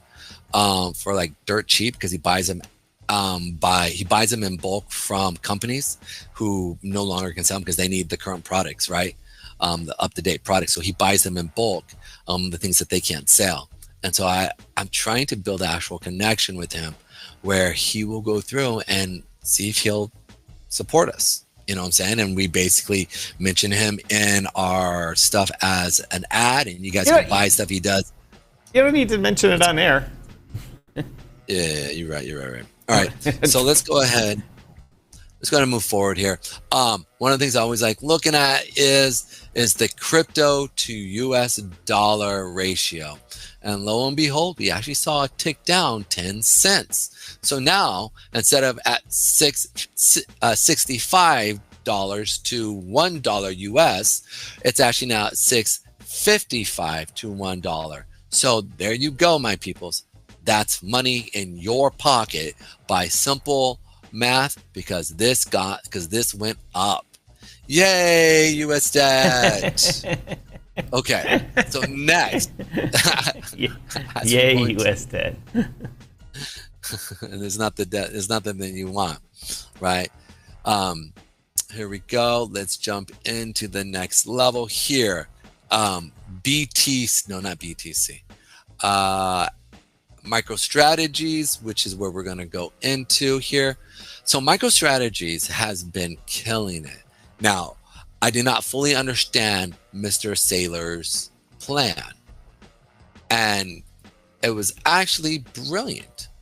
The huge sell-off here, and then the push back up. He's about to see now his I think it's 2 multiples. So whenever Bitcoin goes up 1, it goes up 2. When Bitcoin sells off, it sells off 2 amount, right? There are some strategies that you can actually do, and this is the part I want to go into, where as a stock goes up and goes down, there are these things called options that are traded on it, and they expire by a month. Some of them are weekly, but there are monthly, 3-month, 6-month, yearly, 2-year, which are called leaps. These option strategies allow people to be able to make money on the market in 3 ways. If a market is going sideways, you can actually do a thing called a cover call, which is basically you bet, it's a side bet, it's a leveraged side bet that says that this market is not going to fall below this point. It's called a cover call. Now, if you think if it's going sideways as well, and you don't think that the market is going to go up, you can sell a put and you can receive a thing called premium. You basically bet that it's going to go sideways.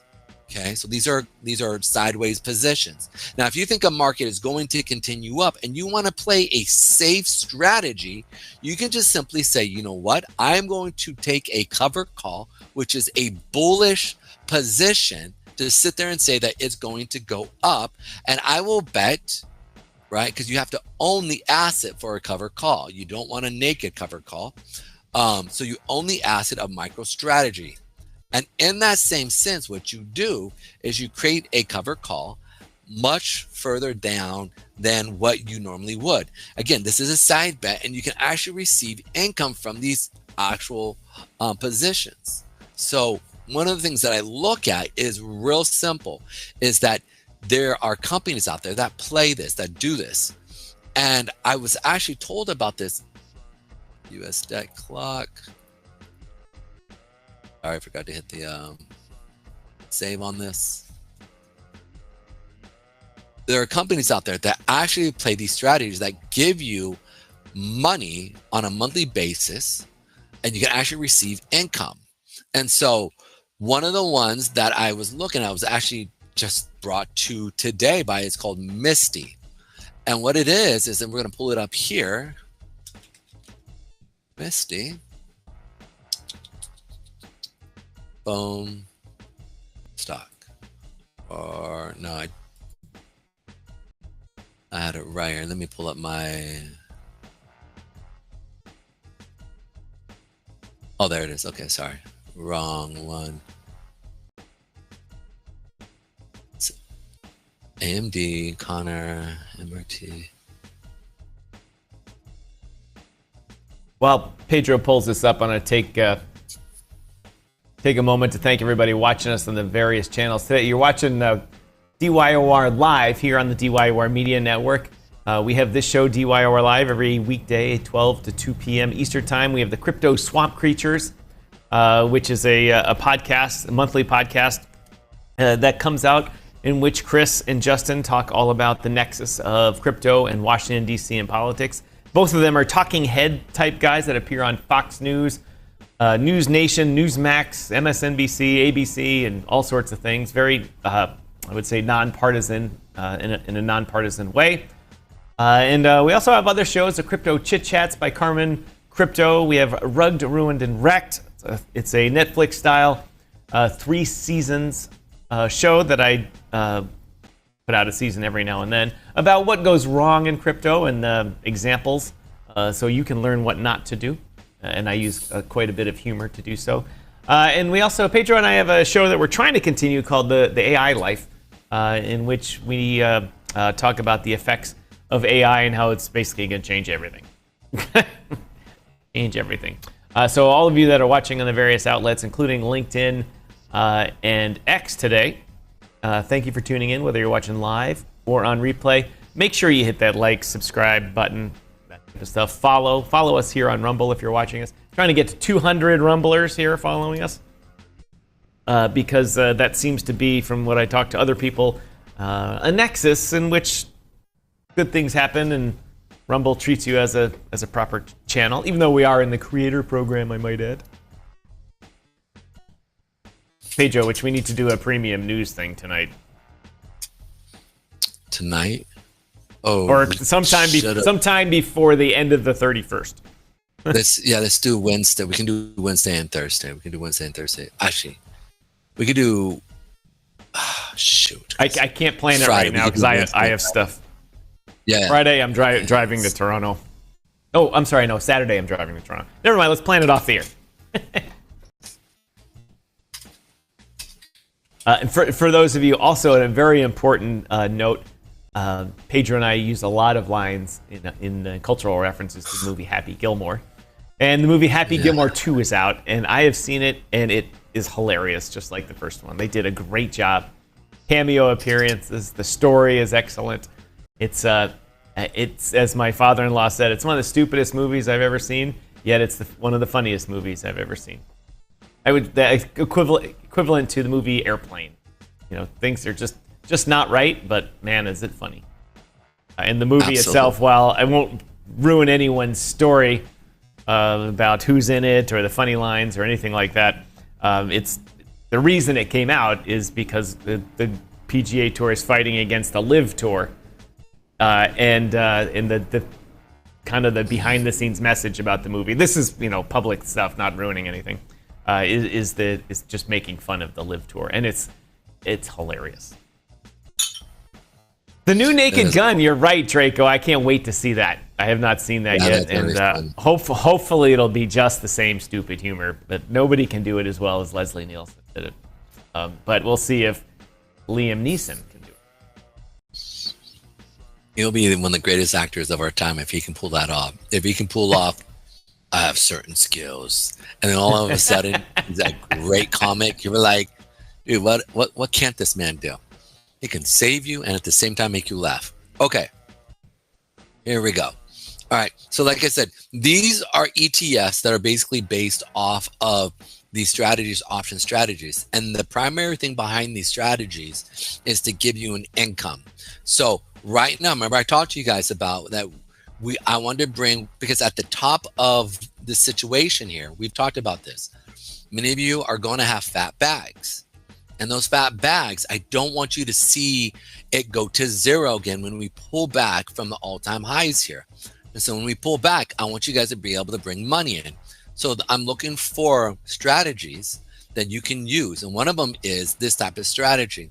Now we're going to play these strategies in a smart way, okay? In the next few months or days, I expect to see this strategy here is an option strategy based off of micro strategies, where they take monthly options, which I just talked about, cover calls and put strategies, and they go through and they basically receive income. And so they give you a monthly dividend. There are also other companies out there that give you weekly dividends, right? And we're going to start talking about this. But as these sell off, okay, and when they sell off, they give you less of a dividend. But here's the thing. You guys know I'm pretty good at kind of reading charts. And you can see here, this thing is going to be coming down here to these lower levels here.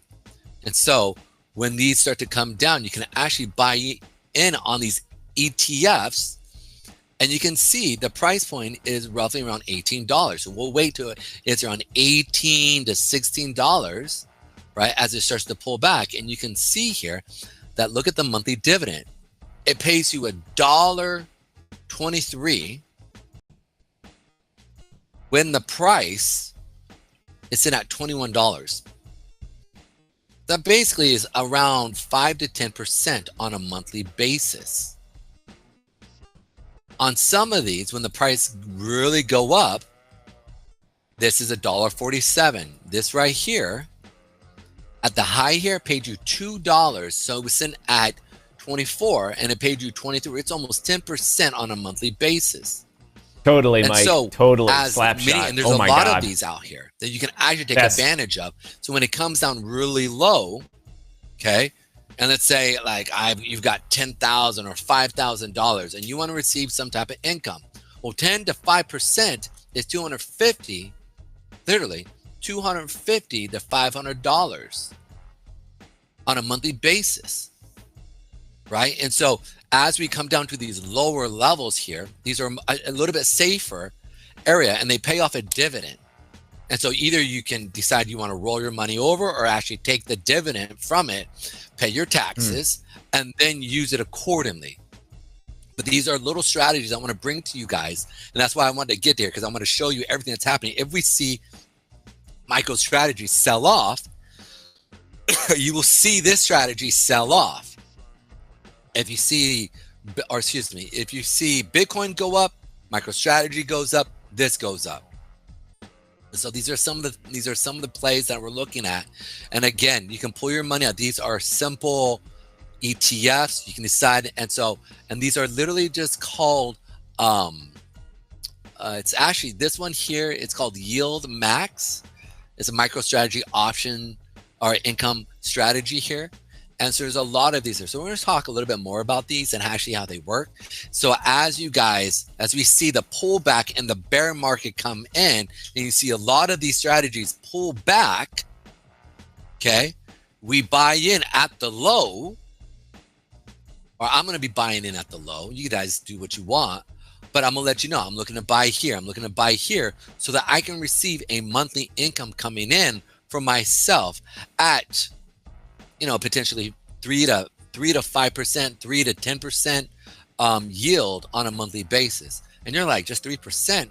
Well, in a bear market, when we know that crypto isn't moving, and when we go back to, you can only get 1 to 2 X's if you're lucky on meme coins, having income coming in on a monthly basis, especially from your fat bags, being able to put in and just keeping it at those levels. And again, you can re-up and buy in at these levels and get ready for another bull run as these things decide to push up.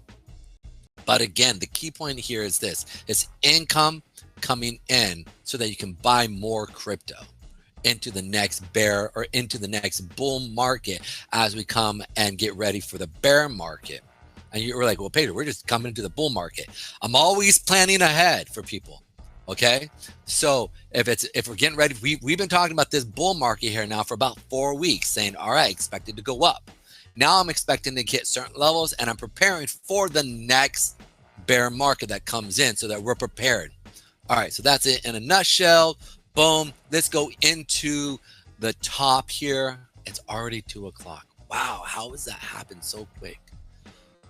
All right, we went over Bitcoin. Let's go over ETH here real quick. ETH is definitely pushed through our area here. Went up the peak of 20 or 3,900. Boom, pulled back into our area here. And so this should hold. We've got a couple places here that we could expect to see it kind of pull back to. New month, like we always say, if it's a new month, always wait for a pullback into the previous low months here. So we could see it pull back down into our liquidity area here of that 28 to 82 and then push back up. And or we can also see it come down, find support at this level here from last week. No, it's not what I wanted.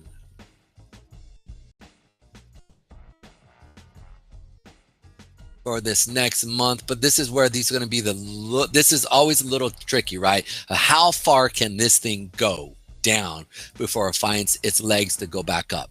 So we've got this level of that 35.11 area here that I'm looking at, and then also the monthly chart, I can expect us to see it kind of come down to this area of that 2900 to 3,000 area if we see a big sell-off, and then a push back up as it moves higher. So little cool thing like that. Give me 1 second. I'm gonna look for this here real quick. No problem there, Pedro. Yes, everyone, we are coming up to the end of the show. But that doesn't mean the end is near for us. We're on every day here. 12 to 2. God willing. Sometimes, yeah. And we are, for those of you that are Rumble Premium members, I know there are not many of you, we will be on later this week. In fact, I may be on for an hour or so later tonight, just by myself, talking about the news in crypto. We need to get 5 hours of broadcasting done to stay in the Rumble Creator Program. It's really, as I've done in the past when we were in the program, I'll say quite unstructured. Quite unstructured.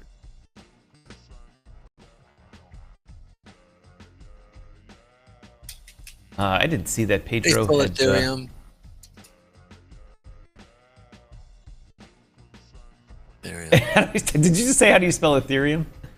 Yeah, listen, all y'all know I'm not a spelling guy. I actually need to become better at spelling. Oh, y'all.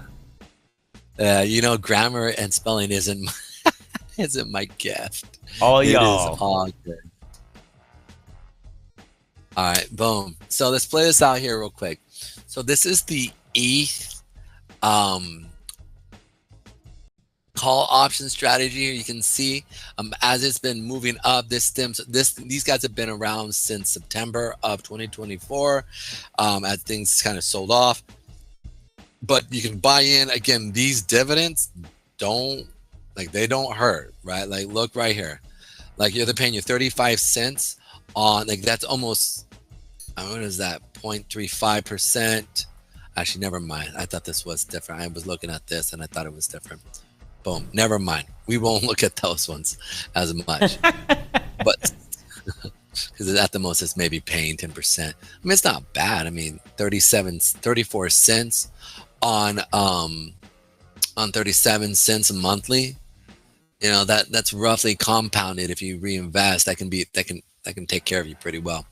Anyways, these are just some things I've been looking at to play around with, and we're going to be looking more at this. Also, let's check out this one here real quick.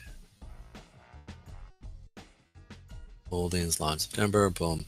AUM. No.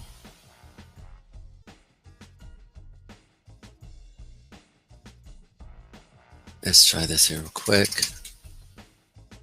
IIE.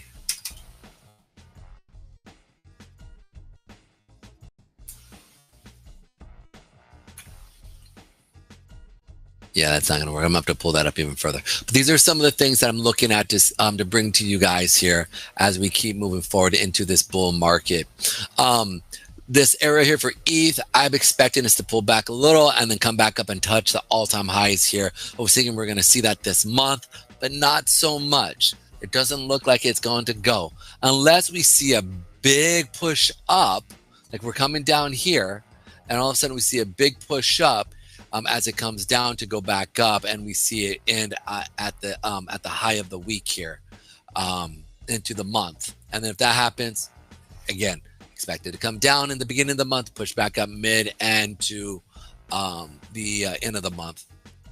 BNB has been on a tear here. BNB is following that 8-period moving average. Whoop, whoop, let's go. Whoop, whoop. And so in that same sense, expect a nice little play off of this. Like I said, there were 2 points here. The first point was that 8-period moving average finding support on it. And it looks like it's starting to find support here, which is a good thing. So if we do see it start to come in, let me see the hour here real quick. Yeah, nice little bounce here. Boom, push up, come back down. Seeing volume come in. So you can see volume coming in here as it's starting to find support. We should see it push up and create new all-time highs here. Alrighty then. I almost shorted that yesterday near the top, Pedro, and I didn't because I just had that inkling feeling that BNB was manufactured. I mean, its super pump was a little more manufactured than normal market making manufacturing, and I was afraid that they were going to pump it more, and so I didn't. But it would have been a good trade. Of course, as we all know, timing the market and trying to guess when it's actually the all-time high and it's not going to go any higher. Is road to ruin. It is. So frustrating. My phone I thought was plugged in and it's not plugged in. Okay, give me 1 second. One of my kids is calling me, and Go ahead, take it, Pedro. over. All right, ladies and gentlemen, I'm in a little NQ play here right now. I don't have it on that browser, so you can't see it. Let me get the chart up here. See if we can bring it up here.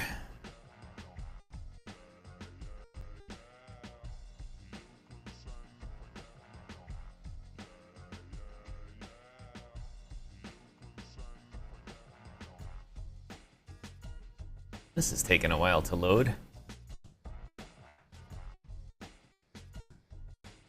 Oh, hello.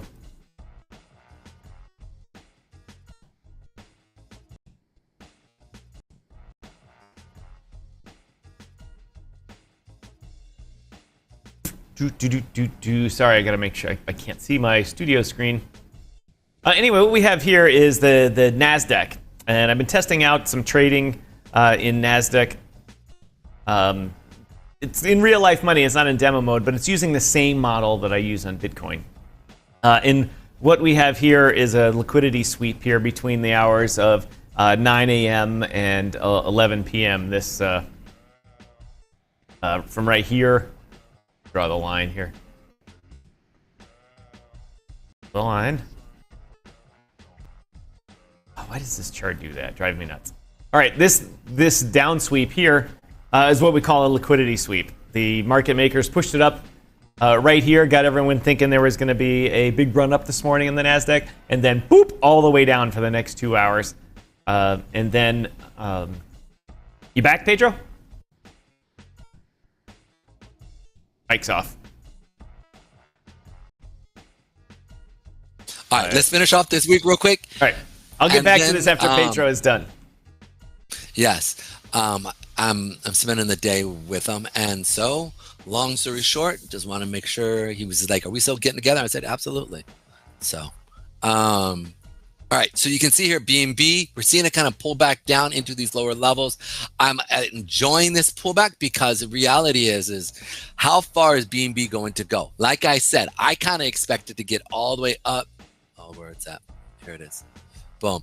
I expected to get all the way up to this higher level, 1800 potentially, right? That 1500, 1800 area, we could see a BNB that level, which is crazy, but it's not unheard of when it comes to it's not unheard of when it comes to crypto, right? So just giving you a heads up there. Let's check out here real quick XRP. XRP is pulling back nicely. You can see here that even the pullback is seeing a drop in volume here overall. So it depends. Are we going to hold here? I don't think so. I think they're going to come and do a liquidity pull right here, and then we're going to see it go up even higher. Right, it's going to be that 266 area that I marked out here. Again, we're setting up for the month, right? So we're looking at a monthly wick, and that's why I'm pulling that up here, because we could see it pull back down here, put in a monthly demand wick. I mean, look at these demand wicks. We're talking 17, and we're talking 30 cents, 40 cents for this one. This one's a little short, probably about maybe 20 cents. This one right here, 80, or what is that? I want to make sure I get that correct. At 10, and it dropped all the way back down to 6. We're talking 50 cents. I mean, we're talking 50 cents on that one. So that's why I'm saying we could see a pullback down to here on a monthly basis, right? Pull back into this liquidity, which would be about 50 cents, 40 cents, and then a continuation up, right? And so that's what I'm looking for to see, so we can gauge. Wait for the pullback, get in at the correct amount, boom, and then see him move higher. Now, if it doesn't come back down to our area, we're quick to sit there and say, we're catching trend here. Just like I looked at Ethereum and I said, it ain't going to pull back further here now. And so I said, once it started showing support on that 8-period daily moving average, I said, we want to expect it now to continue higher. And that's exactly what we saw. And we've seen that now with multiple times I've looked at these. So these are going to be the things we're going to be looking for. So Ethereum for XRP, I'll probably pull back to these lower levels and then push back up. And again, this is that point where there's a lot of people sitting with a lot of stops sitting right here. And if it comes back down, they're most likely going to give up the ghost. And then institutions do what they normally do, suck up the liquidity. They take your money and run. And they push in the direction. You're like, wait, what are you if doing? If you were Chris Rock, you'd say, I wouldn't do that if I was you.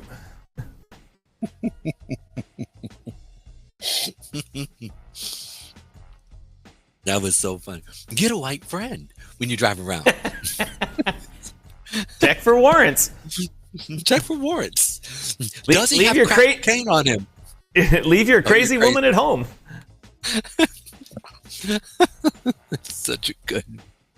Oh man. For those of you who don't reference that cultural thing, Chris Rock does a comedy skit about how to not get your ass beat by the police, and just Google that on YouTube. Search it on YouTube. It's the funniest 5 minutes of your life. Oh man, very much so. Okay, next, Tron. Tron is seeing a bit of a push today.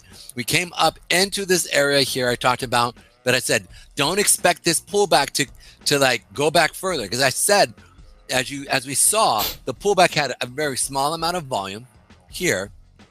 You can see here. I'm sorry, I apologize. I kind of got something stuck in my throat. It's hitting this area. We're going to see probably maybe a small, I doubt if we even see a smaller pullback, but expect always a pullback when it comes out into an area. The liquidity pool is sitting right here. You can see that people's stops are getting decimated, right? Boom. And then they'll probably go through them, push back up and go up. So you saw basically people's stops are sitting right here at this level. And you saw they just came in, stopped them out, and then pulled back, which is just mean. I swear, bro, these guys are so mean. But either way, what I want to point out is that we're seeing a huge increase in volume at these levels. And so I expected to see it go up, come back down, and push back up even more, up into the all-time highs where we would see. Now, a lot of us got in at these lower levels here of that 21, 22 cent area. I thought we were going to see it pull back into the 400 period, which was going to be that 18.9 or 18.17 cents, but it did not. It found support. And once we started seeing it get above this area right here, I said, all right, guys, expect in April. This was back in April and May. I said, expect it to go up higher. And that's what we saw here. So nice job. If any of you guys took advantage of that. But the next level here, once it clears above here, is literally all-time high move. So if we can go from 33 cents all the way to 45 cents, kind of within a straight shot. I'd expect maybe a 2 or 3 day move once it finds support based off of this to go back up.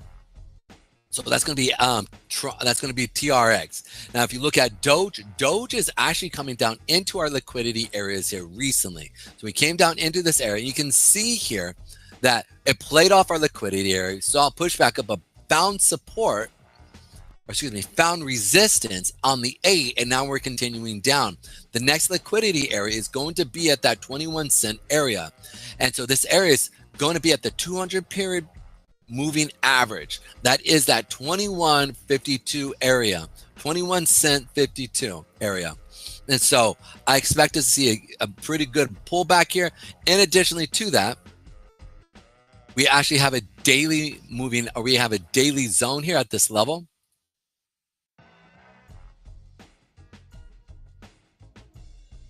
So we potentially could bounce off of that at this level and then can see it continue up. But if it does not, the real area that I'm looking at is that 100-day period moving average, which is really the monthly zone area. And that's this level here if we see it continue up. Now, I thought we were going to continue higher here, but we did not. We're pulling back here. So this is the areas that I'm looking at to take advantage of this meme coin mina, because we always know that there is a meme coin craze at the end of the bull market, right? Remember previous year or the previous bull market at the end, the ICO craze. The prior years you had something similar with Doge and a few of these other babies that pushed up. So I expect to see something similar to that at the end of our bull run. All right, so just be mindful for that, because you could see another acceleration of Dogecoin down at these lower levels. You can see it continue higher. So we'll see what happens here. But I like these lower areas here. And more importantly, these lower areas here are just like the strategic areas here, right? Here's the monthly 20 period moving average. You can play off of that right there as we continue into this month. So we'll see as we start to, or into next month, right? Next month, go down, pick up, push up. Oh, here. You cut out there for a second there. Sorry. That's all right. So Matic is coming down. I thought we were going to continue higher here. We did not. We're pulling back. But most importantly, to be paying attention to, we're seeing high volume coming in at the beginning of the couple months. We're seeing a pullback at the beginning of the month. We're seeing a pullback into these levels here.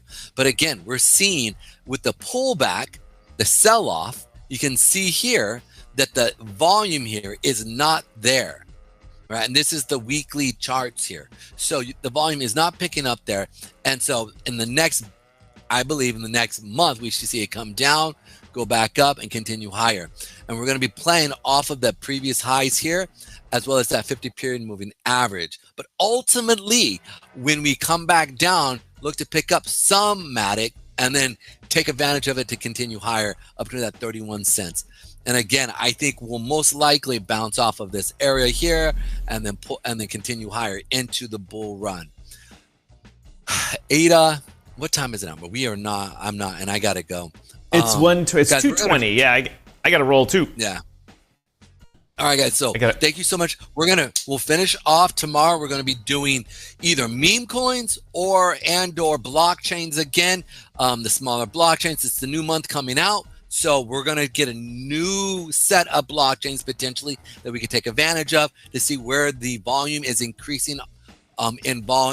Where volume is increasing on blockchains, and see what's happening there, as well as meme coins where we will be looking to take advantage of this stuff. So please come in tomorrow. I hope you guys liked today. If you liked today, please hit the like, subscribe button so you can hear more of our content. That's it in a nutshell. All right, everybody. It is time for us to go here. Another 2-hour record-breaking show with awesome information by Pedro on Technical Tuesday. We will be here tomorrow on Wednesday with many similar topics tomorrow. I don't have any of the music queued up. I'm finishing the show trying to do 5 things at once and let someone know I'm going to be late, but that's all right. I'm still in Central Time, and I'm getting, well, we operate on New York time in trading and in our show, but I'm in Central Time, and I get things mixed up all the time. Crypto Mike, thanks for watching us. Just looking back, BSC got down to 210. Dang! Yep, it did. 4x ago. Baby Draco, what's the top 3 tokens in your wallet right now? 0, 0, and BTC. That's it. And technically Nasdaq, because I'm in a small trade in that right now too. Nope, sorry, no outro today. We're just gonna fly it rough and large today. Excuse me. All right. Anyway, ladies and gentlemen, thanks for joining us. Really appreciate it. As I always say, my name is Tom, otherwise known as Striking here in the crypto world. The man next to me coughing to death is Pedro Garcia, known as Pedro Damas. And we will be back tomorrow. Same bat channel, same bat time. Tomorrow, bring your eyeballs and your wallets, because you're going to be watching and giving. So see ya.